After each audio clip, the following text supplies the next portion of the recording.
السلام علیکم ورحمۃ اللہ وبرکاتہ۔ نحمده ونصلی علی رسولہ الکریم، اما بعد فاعوذ باللہ من الشیطان الرجیم، بسم اللہ الرحمن الرحیم، رب اشرح لی صدری ویسر لی امری واحلل عقدۃ من لسانی یفقہوا قولی۔ اگر باطونی شخص خاموشی سے اپنے کام میں تدبر اختیار کرے، یعنی اپنے کام میں زیادہ غور و فکر کرے، اور جس کام میں کوئی اچھائی نہ ہو اس میں غور و خوض کرنا چھوڑ دے، یعنی اچھی چیزیں جہاں نہ ہو وہاں سے توجہ ہٹا لے، البتہ وہ اپنی جان بچا لے گا۔ تو نبی صلی اللہ علیہ وسلم نے فرمایا جو خاموش رہا وہ نجات پا گیا، اور فرمایا آدمی کے اسلام کا حسن یہ ہے کہ وہ اس چیز کو چھوڑ دے جس سے اس کو کوئی غرض نہیں۔ باطونی شخص ایسے معاملات کے بارے میں باتیں کرتا ہے جس سے اس کا کوئی سروکار ہو یا نہ ہو، یعنی اسے تعلق ہے یا نہیں، پھر بھی باتیں کرتا چلا جاتا ہے ہر ٹاپک پر، اور اپنی بات میں قیل و قال، افواہوں اور جھوٹے گمان پر اعتماد کرتا ہے۔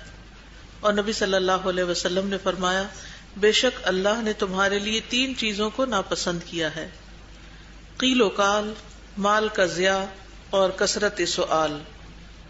تو اگر زبان اتنی خطرناک ہے تو پھر اس کا علاج یہی ہے کہ اس پر توجہ دی جائے، اور صرف وہ بات کرو جس کی ضرورت ہو، اور جس کی ضرورت نہ ہو وہ بات نہ کرو، مگر حق، عدل اور معروف کے ساتھ، اور اپنے میدان فن کے علاوہ کسی اور بحث میں نہ پڑو، اور اچھا سننے والے بن جاؤ، کیونکہ تمہارے کان 2 اور زبان 1 ہے۔ کیا کرنا چاہیے؟ اور نبی صلی اللہ علیہ وسلم نے فرمایا بے شک اللہ تعالیٰ ناپسند کرتا ہے تمہارے لیے 3 چیزوں کو، قیل و قال کو، اور مال ضائع کرنے کو، اور سوالوں کی کثرت۔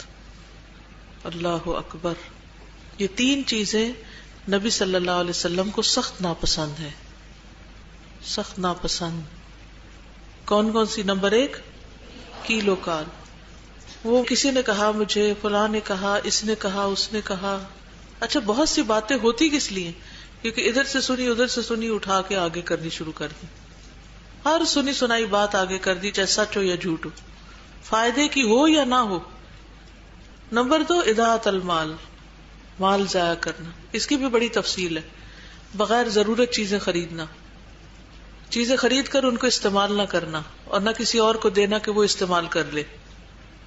پانی زیادہ ضائع کرنا، بجلی بلا وجہ جلا کے رکھ دینا، یعنی لسٹ آپ بنانے لگے تو اینڈ لیس لسٹ ہے جہاں ہم مال ضائع کرتے ہیں، اور پھر ہم سمجھتے ہیں کہ اللہ نے اتنا دیا ہے تو خرچ کیوں نہ کریں۔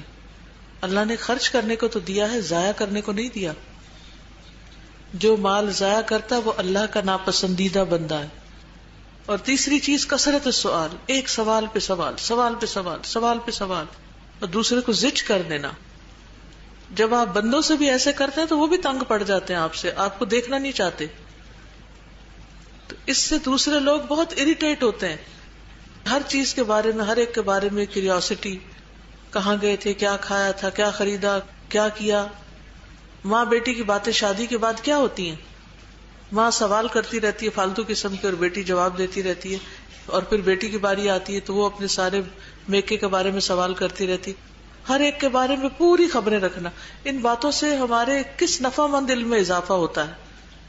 اس کی بجائے ہم کوئی بہتر کام کر سکتے ہیں جس کے لیے وقت نہ ہونے کا بہانہ کرتے ہیں، جو ہمارے پاس وقت نہیں۔ تو یہ 3 چیزیں اللہ تعالیٰ کو ناپسند ہیں، تو کیا ہم اللہ کی ناپسند والے کام کرتے چلے جائیں گے؟ رسول اللہ صلی اللہ علیہ وسلم نے فرمایا اللہ اس بندے پر رحم فرمائے جس نے کوئی بات کی تو فائدہ مند بات کی، فائدہ اٹھایا بات سے، بات کر کے ثواب کمایا، اور اگر خاموش رہا تو سلامت رہا، کوئی نقصان نہیں کیا، نہ اپنا نہ کسی اور کا، نہ خود پریشان ہوا کہ بعد میں ریگریٹس ہو، اور نہ کسی اور کا دل دکھایا کہ دوسرا پریشان ہو کر گیا۔ تو ایسے بندے کے لیے اللہ کے رسول صلی اللہ علیہ وسلم نے رحمت کی دعا کی ہے۔ رسول اللہ صلی اللہ علیہ وسلم نے یہ بھی فرمایا جس نے اپنے غصے پر قابو پایا اللہ اس سے اپنا عذاب روک لے گا۔ اللہ اکبر! جس نے اپنے غصے پر قابو پا لیا اللہ اس سے اپنا عذاب روک لے گا۔ گویا بڑی بڑی مصیبتوں اور آفتوں کا آنا رک جائے گا اگر غصے کو کنٹرول کر لیا. اور جس نے اپنی زبان کی حفاظت کی اللہ اس کے عیبوں پر پردہ ڈال دے گا. جس نے اپنی زبان کی حفاظت کی اللہ اس کے عیبوں پر پردہ ڈال دے گا. کیونکہ ہوتا پتہ کیا ہے، جو انسان بولتا ہے نا تو اس کے عیب کھلتے چلے جاتے ہیں، اس کی خامیاں سامنے آنے لگتی ہیں. وہ سمجھتا ہے کہ شاید وہ دوسروں کا ہر دل عزیز ہے، لیکن لوگ اس کو اچھی طرح جانتے ہوتے ہیں اندر باہر سے. اور خاص طور پر دوسروں کے معاملات میں گھسنا، غور و خوض کرنا، بحث مباحثہ کرنا، یہ اہل جہنم کی صفت میں سے. کیسے؟ ما سلککم فی سقر، اللہ تعالیٰ جہنم والے سے پوچھیں گے تم جہنم میں کیوں گئے؟ قالوا لم نک من المصلین، کہیں گے ہم نماز نہیں پڑھتے تھے. ولم نک نطعم المسکین، اور ہم مسکین کو کھانا نہیں کھلاتے تھے. کرتے کیا تھے؟ دو کرنے کے کام تو تم کرتے نہیں تھے، تو کرتے کیا تھے؟ وَكُنَّا نَخُوضُ مَعَ الْخَائِضِينَ، اور ہم بحث کرنے والوں کے ساتھ مل کر فضول بحثیں کرتے تھے. آج کتنے لوگوں کا حال یہ ہے، آذان ہوتی ہے اور وہ جواب نہیں دیتے، نہ زبان سے دیتے ہیں آذان کا جواب اور نہ اٹھ کے جاتے ہیں مسجد. مسجد جانا اور نہ جانا برابر ہے. ایک شخص جو مسجد گیا 27 گنے اس کا اجر لکھا گیا، اور جو گھر میں رہا اس کو 1 گنا، اور جو گیا ہی نہیں. تو 3 طرح کے لوگ ہو گئے. دن میں 5 دفعہ یہ عمل ہوتا ہے اور لوگ 3 حصوں میں تقسیم ہو جاتے ہیں.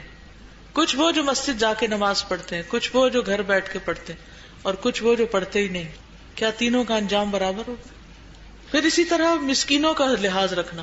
کچھ وہ جو مسکینوں کو کچھ نہیں کھلاتے، کچھ وہ جو مسکینوں کو کھلاتے ہیں، اور کچھ وہ جو اس بارے میں سوچتے بھی نہیں. تیسرے وہ لوگ جو خاموش رہتے ہیں، وہ لوگ جو کام کی بات کرتے ہیں، اور وہ لوگ جو فضول بحثیں کرتے ہیں. کیا یہ تینوں برابر ہو سکتے ہیں؟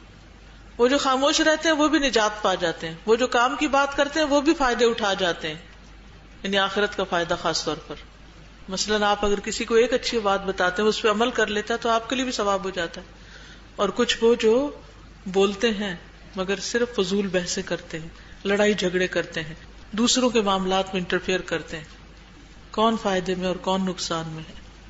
اسی طرح علم حاصل کرنے کی بھی نیت درست ہونی چاہیے، اور لوگوں سے جھگڑے کرنے کے لیے، فخر جتانے کے لیے نہیں کرنا چاہیے. کچھ لوگ جب وہ سیکھ لیتے ہیں تو کیا کرتے ہیں؟ علماء کے سامنے فخر کرتے ہیں، بڑے بڑے نام لیتے ہیں، ٹرمینالوجی بولتے ہیں تاکہ اپنے علم کی دھاک بٹھا سکے، یا جاہلوں سے بحث تکرار کرتے ہیں. تو علم والوں کو یہ زیب نہیں دیتا کہ وہ لا علموں کے ساتھ بحثیں کریں اور ان کے پیچھے پڑ جائیں. یا لوگوں کو اپنی طرف مائل کرتے ہیں کہ میں تو سب سے زبردست کمنٹ دوں گی، سب سے زبردست کمنٹ لکھوں گی، تاکہ سارے لوگ پھر اصل پوسٹ کو چھوڑ کے میرے کمنٹ پہ بحث کریں. سبحانک اللہم و بحمدک، اشہد ان لا الہ الا انت، استغفرک و اتوب الیک. السلام علیکم و رحمۃ اللہ وبرکاتہ.